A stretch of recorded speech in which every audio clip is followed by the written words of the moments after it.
up? What up? It's that man again. Welcome to another episode of Tuesdays with Terrence, presented by Better Path Community Outreach Center. As always, I want to give a shout out to the producer, DJ extraordinaire, Diamond K. We're back on this week. Last week I was out with, a little under the weather, but we're back. And I want to thank everyone for tuning in.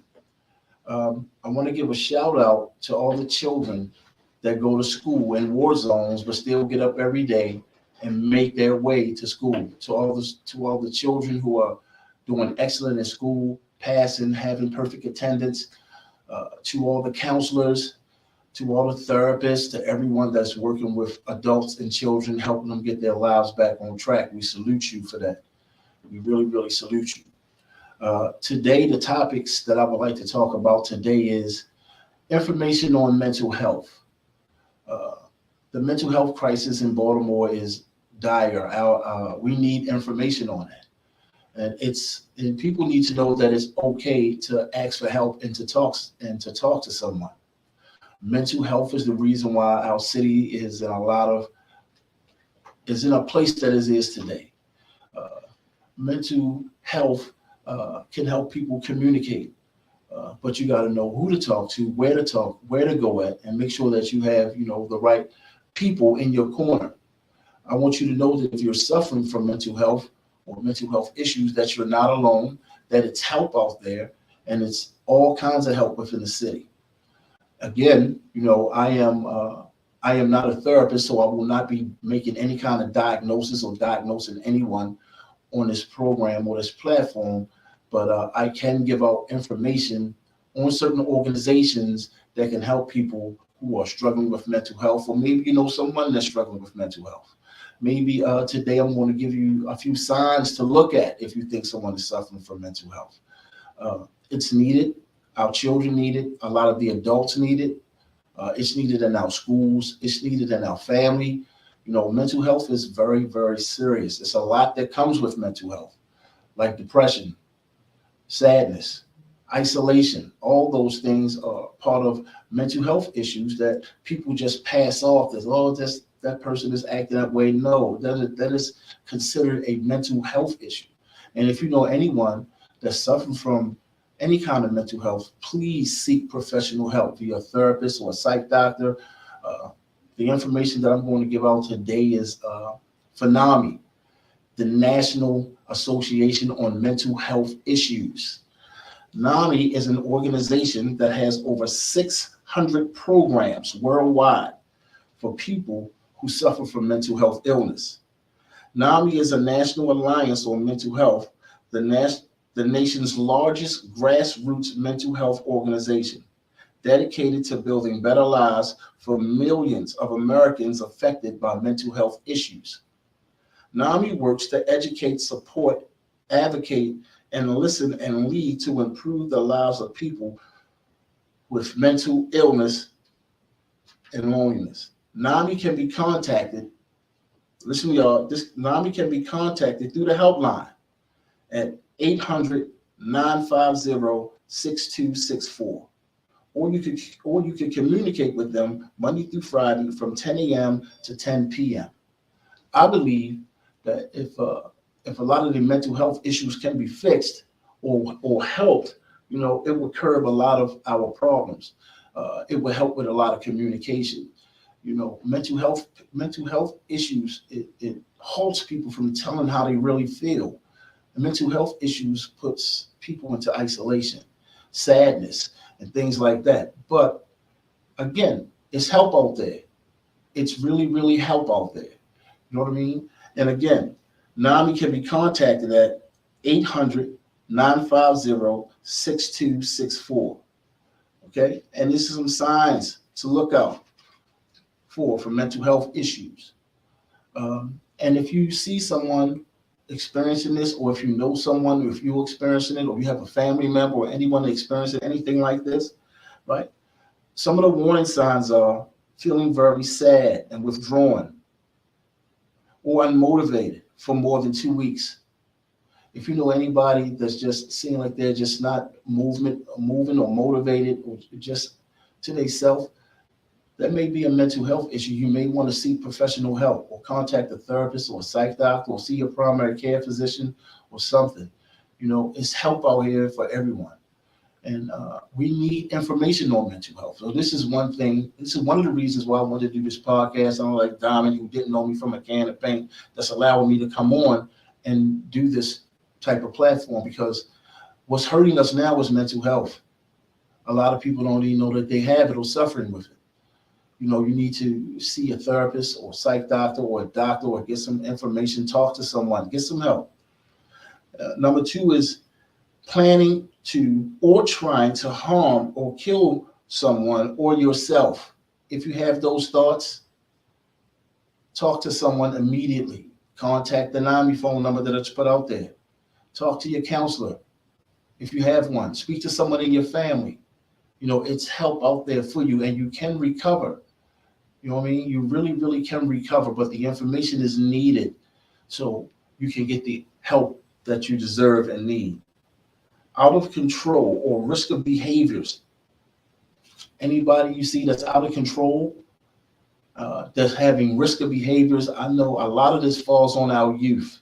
A lot of this falls on our teenagers with this risk behavior and violence in the city. Help them. Get them the proper help. Reach out. It's other organizations out here that can help, but NAMI is one of the best. They have over 600 locations, and you can contact them if you see someone struggling, or you or yourself or someone in your family that you may think have a mental health issue. Contact this NAMI association. It's free. They'll give you all the information that you need. They have supportive services, and they can help you out.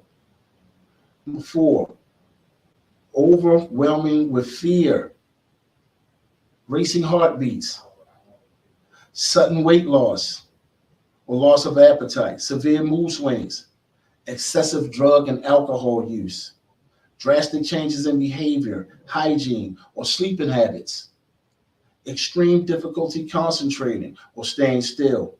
And the last one is intense worries of fear, impacting a daily life. All these things are signs. And I know a lot of people, myself, that suffer with this, and they just think it's okay, but not knowing that this is really a mental health issue or mental health issues that can be talked about. Again, you can contact NAMI, the National Association on Mental Health Issues. They have a chapter right here in Baltimore. You can call the 1-800 number that I just put out there. I'm going to recite the number again, because this is very important to me. And I think that maybe if I had some of my mental health under control, I wouldn't have went through a lot of things that I went through. So again, NAMI can be reached at 800-950-6264. For all those who are going through mental health issues. Mr. Diamond, what do you think about mental health, man? I mean, it's super important. Yeah. And I guess it encompasses so many different things, because how people process stress, how they process difficulties, how they process their feelings, how they process loss and grief, and all it's tied in pretty much to everything that everybody does on a daily basis. True. You know what I mean? Very true. And so it's so many things, and then of course someone's mental health can trigger other actions and other things. Yeah.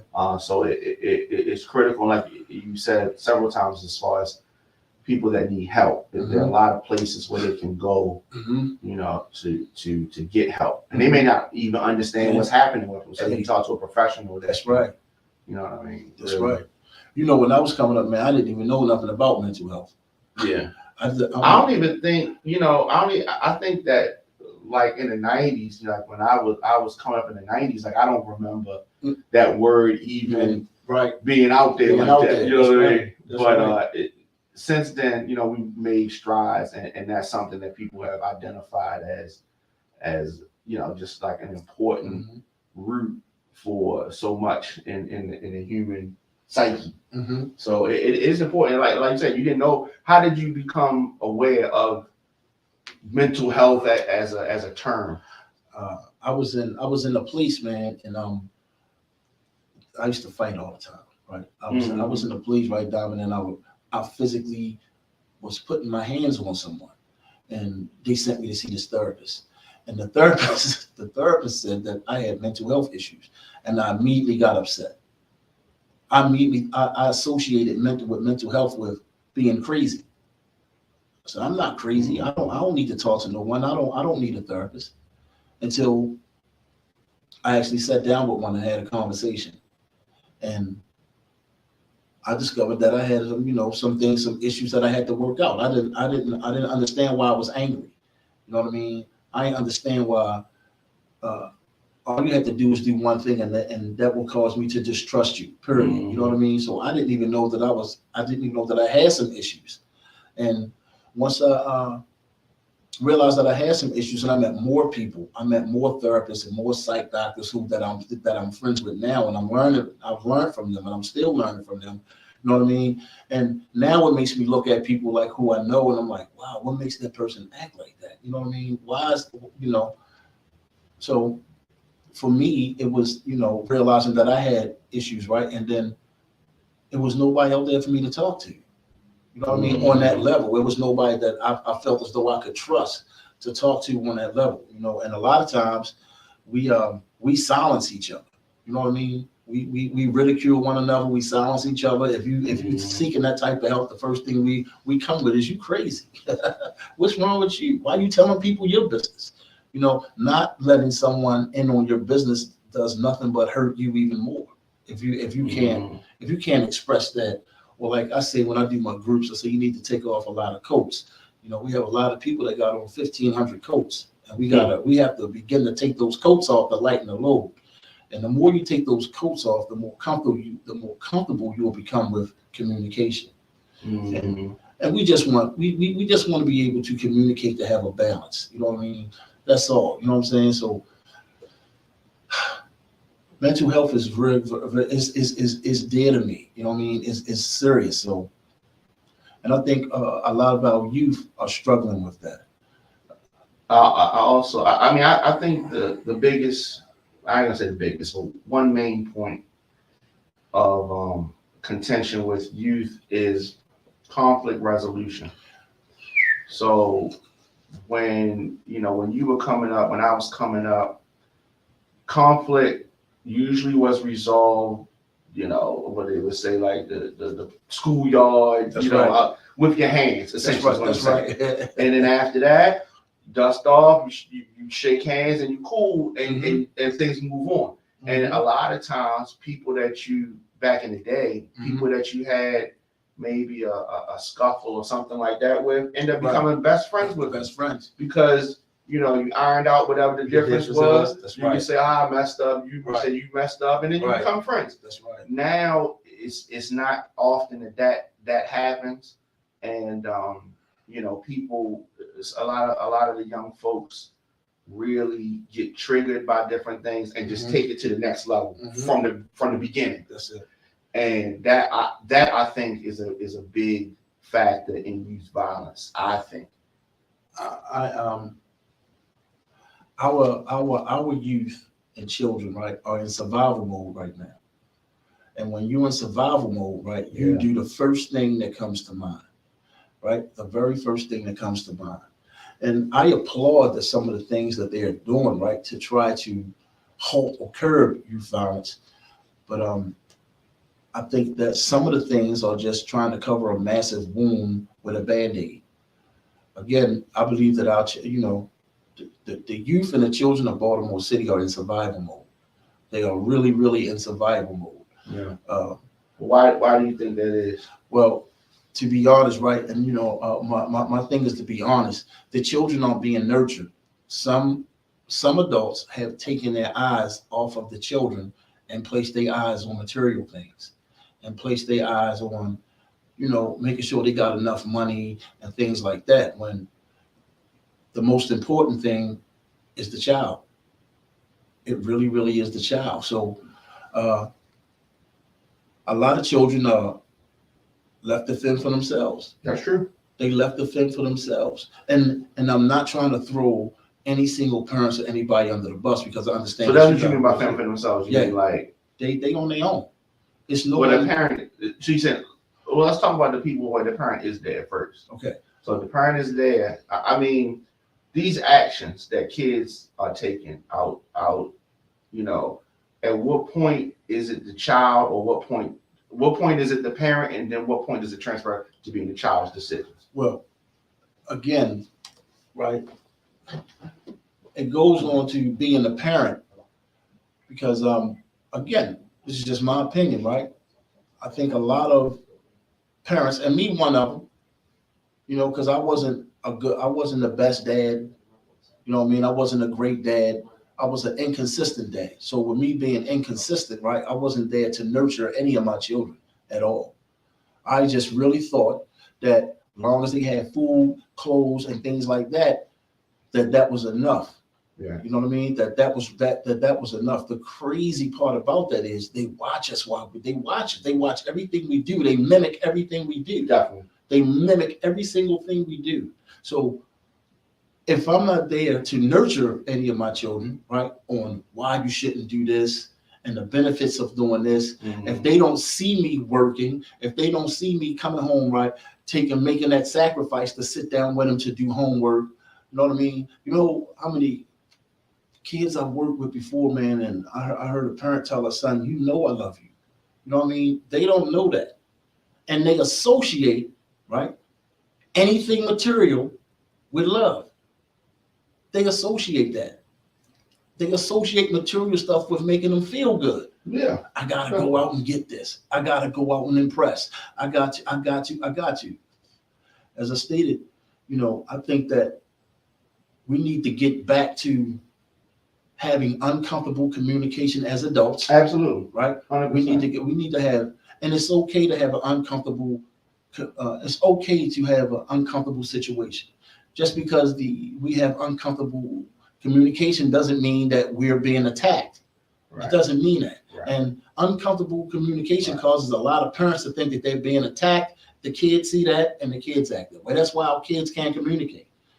They can't talk. So I don't know how often you are in schools, but you remember when we were in school, there was where they had like the help counselor, guidance counselor, that kind of. Is that still in schools? I think they just really put it back. I used to work for a program called New Vision Youth Services under Bishop Billy Stanfield, and I was in Forest Park and I was in Douglas. I literally, this is serious, Diamond. I literally watched students beat the teacher up in Forest Park.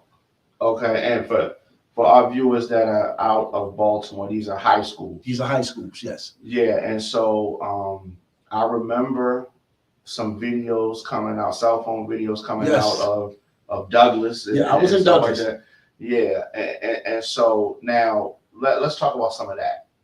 Okay, it's dangerous being a teacher in Baltimore City in high school. When I was in high school, and I hate to keep going back in my day, but when I was in high school, I was talking about this with one of my homies the other day. When it didn't matter, we were talking about a teacher. I went to Evanston. A teacher passed away. And we were saying, hey, we were kind of reminiscing. I had her class, he had her class. We're talking about that. Then we started talking about what you saying as far as youth violence. And we were just saying, and this teacher was kind of corny. People made fun of the teacher. However, the teacher said, do something. They did it. Even the quote unquote cool kids, the very studious kids, everybody, like if an adult said something, quiet all that noise, or this, they did it. You know what I mean? The respect level was there. That is not present with all students now. No, it's not. Again, it goes back to communication, how the adults communicate, because they watch and mimic everything we do. Especially when they get 10, 11, 12, 13 years old, they mimic everything we do. I'm going to tell you, I was in Forest Park, Diamond, and I'm on my lunch break, right? I seen basketball students take a little Asian gym teacher and just sling her down the steps and take the basketball. I jumps in, diffuses. And then you said it's a lady? A lady. They took the little teeny Asian gym teacher. What, the people that were those females that did No, that these to were them? guys. Oh my God. Basketball players. Terrible. 9th and 10th grade guys, right? And laughed about it. And look, slinging her all over the place. I jumps into diffusing. I jumps into the diffuser, takes the basketball. They got cameras through the school. So how did you defuse it? I stepped in, I got in the middle with her and I took the ball because that's what we were there to make sure they go to class and all that type of stuff. So I diffused. Of course, they got upset. Of course. The littlest one, and they got cameras all throughout the school. Yeah. The police sees it. The police comes, take them away. Later that day, I'm going into my office. They surround me at my office, and I felt a piece of steel.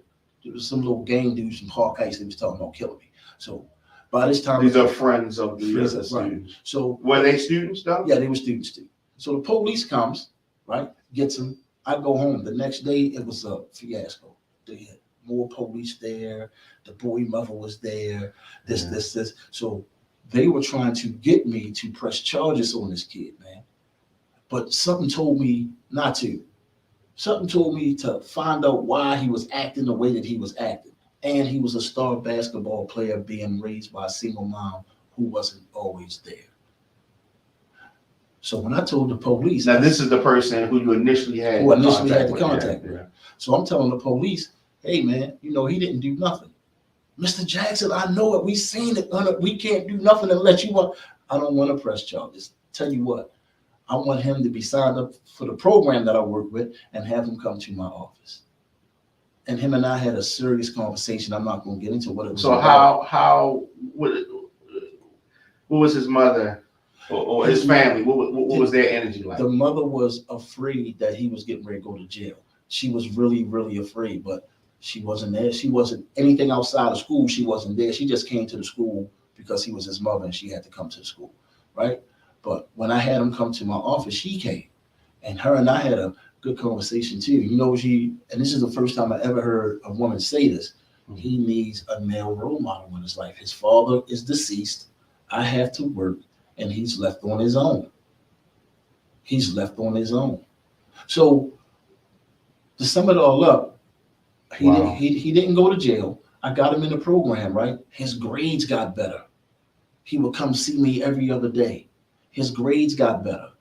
And he came and told me, thank you, Mr. Terrence, for not sending me to jail, right? Wind up a star basketball player for Forest Park, and from my understanding, well, that was years ago. He's finished college now and got a family and a job, and I still talk to him sometime via Facebook. How wonderful is that? Yeah. So I think that, and when I say I think that they trying to cover a massive wound with a Band-Aid, right? And really understand me on this. Children trust their parents. Children really trust their parents. Even if their parents are not there, even if their parents are addicted to a substance, even if their parents are going through mental health, because that parent is the first person that the child knows. Right? That's true. So they're constantly hoping that their parents get better while they're in survival mode. Right. All the program stuff that the city do, right? What about if we got those adults, right? What if we got those adults and got those adults back on their feet to give the children something to look up to? Because they already trust their parents. But see, there's a lot there. You have pride, right? Mm-hmm. At play. And with the young man that you referencing from Forest Park, mm-hmm. if you didn't have that interaction with him initially with the basketball, mm-hmm. his story ends different. It ends. Right? There's so many of our youth that didn't have that interaction. They had some interaction on the street mm-hmm. or in the school with another student, and it just went another way. You know what I mean? And so there's the numbers game. And so this, for everyone that's saved, we got mm-hmm. 10 mm-hmm. that fell through the cracks. Mm-hmm. And then, but the other piece was that the mother recognized mm-hmm. at a certain point, mm-hmm. she could not impact her mm-hmm. son anymore. Mm-hmm. She needed a male to do that. Mm-hmm. There's, it's a lot of that as well. Yeah. And I'm glad you said the pride thing, because believe it or not, pride can also be a part of mental health. Expand on that. Because I'm saying the pride, right, affects our way of thinking too, right? Mm-hmm. And when we're prideful, and especially us men, if we feel as though we can't do it, makes us feel that we're less than.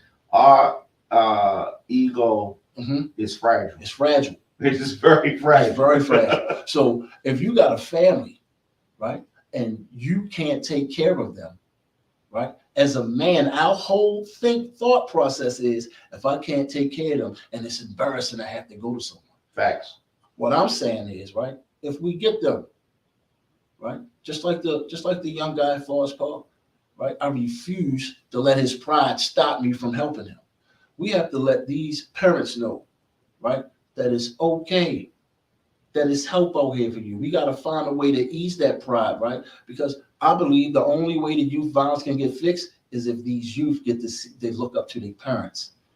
Yeah, no, it's funny. We've had so many discussions about this topic on shows for the last 15 years, but I haven't heard anybody, address it from that way. And I think that's important. But the difficult thing is removing the stigma, the stigma part, right? Right. And yes, it's help out there, but like you said, it's just it's some people are not going to worry about it. Yeah, I need to help me. Some need it, right, but the pride gets in the way because they think it's usually in their mind, because everything is a mind game. It's a mind game. Yeah. And if they think, yes, what are people going to think? Right. But people may not. Most of the people probably need the help too. And you know what, Diamond, right? And you beat that with support. Yeah. It's going to be hard because the chisel that pride away is very hard to do. Exactly. But you beat it with support. You really, really beat it with support. And I believe, right, and I'm not a therapist, I could be wrong, but from just the type of work that I do, I've worked with children too. And it's a wonderful thing, man, when I'm going to tell you another story. I had a mother that was a lawyer that had 4 sons that went to Forest Park, and they were all in the game. The mother, because I had to report with them, she brought all of her sons' kids' clothes to the school in trash bags and put them in front of the principal's office and told the principal for me to take the boys. Meaning that she wanted them out of the house for a while? Yeah, she wanted them out of the house. And because she said they only listened to me and weren't listening to her. Oh, so she was mad. She was mad. But she was a lawyer. And she really wanted to, but she wasn't there. Was she single? Yes. She really wasn't there. So her whole thing was, I'm a strong Black woman. And successful. And I'm a lawyer, and I got these 4 boys, and they boys. They don't listen. They don't this, they don't that. And I asked her, she got upset. I almost got fired behind this. I asked her, I said, well, what are you willing to give up so you can nurture them? Why do you say that? Because she weren't there. No one was helping them with their homework. No one was, when they had certain things about girls and wanting to talk to you and parties and how to dress. She told me, she said, I work all the time. So she expected the oldest boy, right, to nurture them, but there's nobody nurturing him either. So I look at things a little differently, you know what I mean? But I just really believe that. But why does she have to give something up? I think what she needed to do potentially was bring something to the scenario. They need a tutor. And she had did she have the reason? Like she probably had resources to be able to do something. Again, the reason why I said give something up, right? Because our children trust their parents. Instead of working late, help them with the homework. Yeah, but she's trying to provide. That's true too. And so she got 4 boys. So that's a lot, as you know. So this gets deeper into what I'm talking about, right? This really gets deeper into what I'm talking about. Yeah. Right. So how much do we really need? I mean, she needed, and obviously she went to school, and she's a successful woman, and she's trying to do more than just get by. Okay. She wanted the things, and she probably thought the things. She probably thought coming up. She probably thought coming up. She didn't have the things. Right. So she went to school. She worked hard, and now I'm gonna make sure that my family has the things, the stuff I didn't have. So they probably had all of that. But that's not enough to keep you out of trouble. That goes back to what I said earlier about the material stuff. They had Right. everything material. I'm sure they did. And they didn't care about any of that. The youngest boy said, I just want to be with my mother. I was a tutor in Forest Park. Yeah. But see, these two generations, this happens a lot though. Yes. Because these two generations, so my generation and your generation, we received beatings, spankings. Yes. Right. And then what happened is that when our generation got older, they said, we got that. Yeah, we got that. We don't want, we I'm don't not want going that. to spank my kid at all. No. And then and our parents' generation got it worse than us. Right. You know what I mean? And then the generation before them was probably slave in bondage. You know what I mean? And so they got it worse. So each generation, it went down a little bit as far as that corporal punishment, right? But it's good and bad. Because the fear is gone once you remove that. Right. So you can't just tell somebody something, they ain't scared of you. And so, you know, but the fear is gone. So it's like the attorney, I think it was monetary. She came up, it probably was hard for her coming up. And her mindset was, I want this part. But she probably didn't, she probably thought the monetary stuff is going to solve everything. That's all I ever wanted was the monetary stuff. She probably got the love, but she probably saw, because she got the love, that she didn't have the money. So she doubled down on the money. Right, I agree. They got the money, and so they don't respect it or appreciate it. They wanted what they didn't have. Everybody want what they don't have. Well, where's the balance? Well, these boys, to me, they had everything material, but they were failing miserably in school. The grades weren't good. You could tell that she wasn't there. You could just tell. So people need to understand that success comes in increments. Strong Black woman started schools. Now you have children. The most prized possession of that would be, because if there was no material stuff, right, you would have to nurture them. You would have to talk to them. Yeah, but you know, it still could happen the same way. That's true. She could have not been as successful, and maybe their clothes are not what they want. People make fun of them. They feel like they got to be in a gang to get money, and they still can end up in the same exact spot for a different reason. I'm gonna give you one more, man. I had another guy that was living in the basement of an abandoned house with his girlfriend. Used to come and stand in my office, Diamond, with no socks on every day. Got in our program and got back with his mother, right? Got the girl out the basement, got back with his mother, and was doing great, and refused to take anything materialistic. He just wanted to be with his mother and help his mother and have his mother help him raise his child. To me, that's successful. Sure. That's successful, right? And the same, going back to the lawyer, right? To me, that is successful. When we have children, our success to be seeing our kids prosper. Right. Because if there were no material stuff at all, if there was no material stuff, that means that we would have to get to know our children, spend time with them, be with them, teach them about what's right and what's wrong, why to get in this, not to get in this. That's that foundation. Yeah. That's not important. just, and the crazy thing, right, you know, a lot of people, they think teaching is, hey, Terrence, go do that. That's not teaching. That's not teaching, right? Yeah. See, a teacher is a nurturing person. A teacher is the one that grabs you by the hand and go, hey, let me show you how to do it, and let me see you do it. And then when they make the mistake, and tell you why we doing it. Right. And tell me why we doing it. So I think differently. I think that. But I think that the average person knows that, right?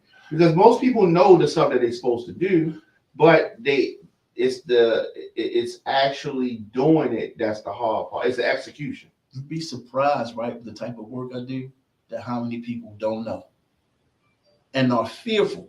Me and you can because they weren't told. Because they weren't taught. They weren't taught it. So before they let me and you know that they don't know, they'll rather go on living their life. I don't want nobody. It's embarrassing. That's why I think pride. There you go. And that's why I think the mental health thing. But we gotta be. It's support that beats that pride. That's what happened with me. It's definitely support, because the world is hard, The world is harsh. Mm-hmm. But 9 times out of 10, if you ask somebody something, they'll help you. And a lot of people, but most people don't want to ask, and they don't know that. Yeah, they don't know that. Yeah, they really don't know that. I mean, the clients that I work with, not just here, the other places, the first thing they say is, "Ain't nobody gonna help." How do you know that? You ain't asked nobody. You ain't asked. You automatically making this up in your own head. How do you know that? Right. How do you know that? Has a complete stranger ever walked to you and asked you something like directions or anything? I have, since I've been doing this work, right? People just come up to me all the time. Uber drivers, all over the place, man. My lady tells me all the time. She say, people just stop and talk to you. There was this one lady, man, and her kids that was on the street, and I was trying to offer them money. She didn't even want the money. You know what she was? I just need some help so I could stop drinking. I'm thinking, let me give her, because she got the kids. The kids were screaming. It was all over the place. It was down on 25th and Charles. I'm trying to give her the money. She said, no. Can I get into your program? My mother's going to take my children. Can I get into your program? And it shocked me. I was like, yeah, and I got in the program. Yeah. I mean, I know that area well. I used to have a studio down in that area. And yeah.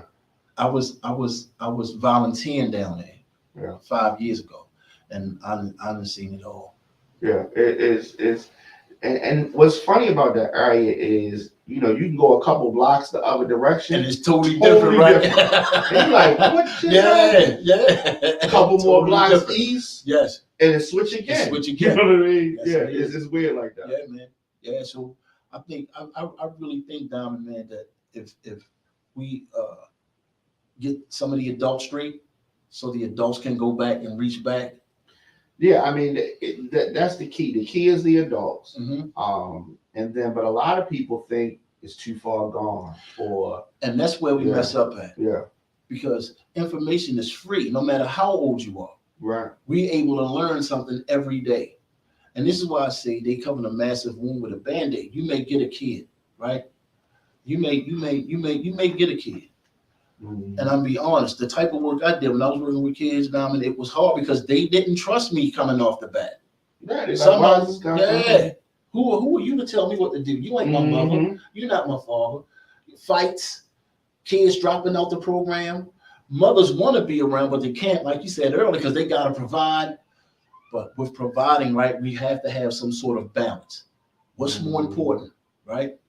And again, success comes in increments, because I believe that if we take care of the children, they're going to take care of us, and that's and you're still a part of the succession rate. So like the old song goes, the children really are the future. Children really are the future. But they only go as far as what we give them. They only go as far as how much we nurture them and be around them and feed them and influence them. You know what I mean? If we don't do any of that, and then what happens? They go into survival mode. Mommy not here, I can go outside. Their minds are so impressionable. Then you get with some dudes and you get in the area, and then you start telling mommy or daddy, that's what I want. I want to dress like that. I want this. I want that. You know what I mean? I want that. And if mom can't provide, they get this false bravado of being a man. I gotta go take care of everything. And they go out and they find themselves in something that they can't get out of. Right. So I believe, right, that support, right, and more information and funding should be put into adults so they could go back and get their children. Not saying an extra program out for the children at all, but I believe that, you know, we trust our parents.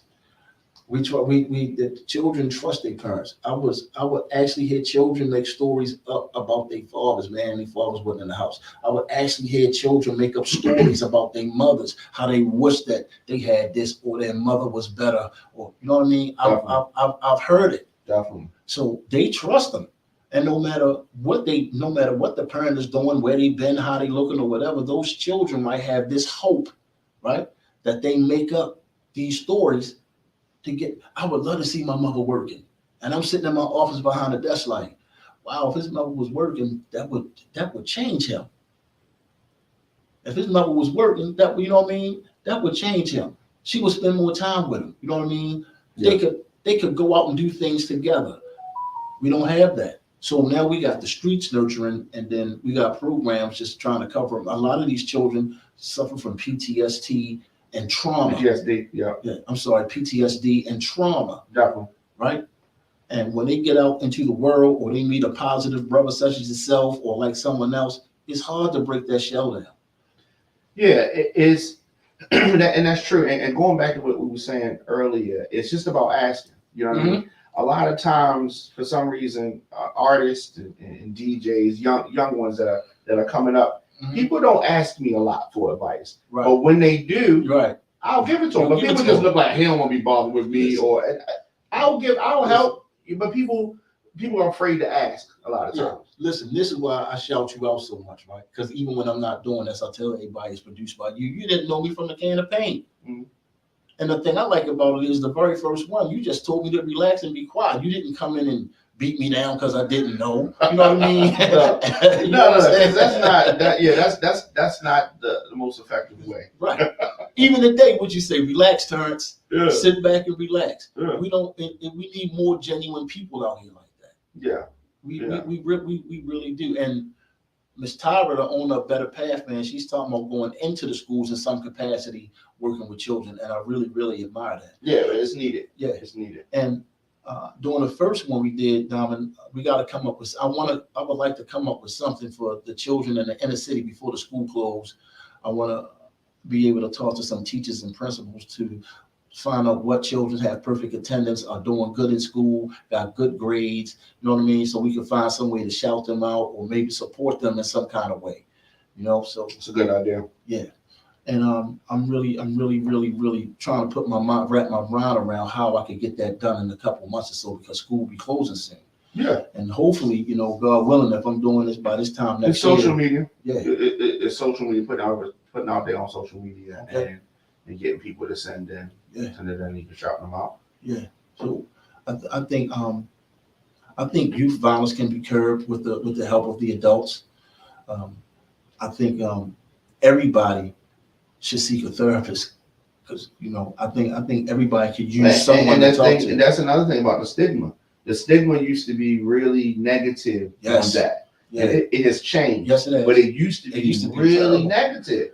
Yeah. But it was much needed, and people just didn't know. And so when you know better, you do better. That's right. Yeah. So this is why I'm glad that that you allow me to do this, because these are the type of topics that I want to continue to talk about. You know what I mean? Mental health, because a lot of people are suffering with it, man, and they are really afraid to let people know that they don't know.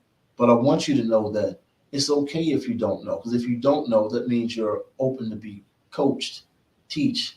You're open to learning some new things, and you don't have to do everything on your own. It's help out here for you. It's help out here for our youth. It's help out here for our adults. It's support out here for everyone. So I believe the stigma of mental health can be changed with information. I believe the stigma of youth violence can be changed with information and getting parents back into our children's lives, getting ourselves off of material things, thinking that we have to have the best of everything. That means love. It doesn't, it doesn't. Love is an action word. And we have to take more action in our children and youth lives. We have to take more action when it comes to mental health. We have to take more action when it comes to just being kind and compassionate towards one another. So I believe, and this is my thinking, I believe that all that can be fixed. And some people say that the adults are too far gone. Some people say that they're too old. Some people say information is free. Information is free. You're never too old to learn something new. A book didn't come with parenting. You're never too old to learn something new. I'm a parent and I'm still learning something. And again, I wasn't the best dad. I wasn't a great dad, right? I was inconsistent. You know why? I seen inconsistency from my father. I was an inconsistent dad. And it's time for the adults to step up to be a little bit more consistent when it comes to nurturing and being in our children's lives. And I guarantee you, this is just my belief system, right? That things will change. Children won't be in the street. They will want to be around their parents. They're going to want to mimic the parent going to work. They're going to want to mimic the parent straightening up the house. They're going to want to mimic the parents knowing how to communicate to have a balance. These children will mimic anything good. They will mimic anything good that they see, but it starts with us. They mimic bad too. Mm-hmm. So right now, they mimicking the bad right now. Just imagine, right, if we had 10 youth and they started to mimic the good things that they see from their mother and father bouncing back. Absolutely. Just imagine that. Imagine that. So just imagine that. Again, I want to thank you all for stopping in with, Tuesday Talks with Terrence. And the NAMI information again is 800-950-6264.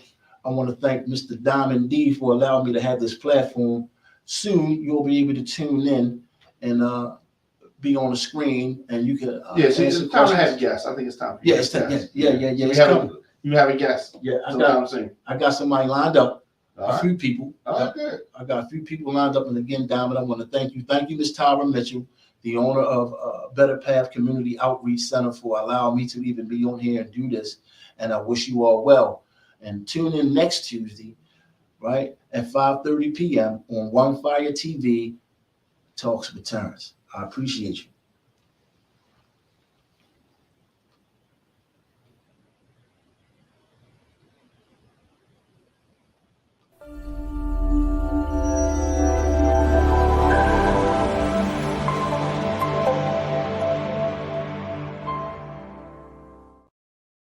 Looking for food that feeds your soul?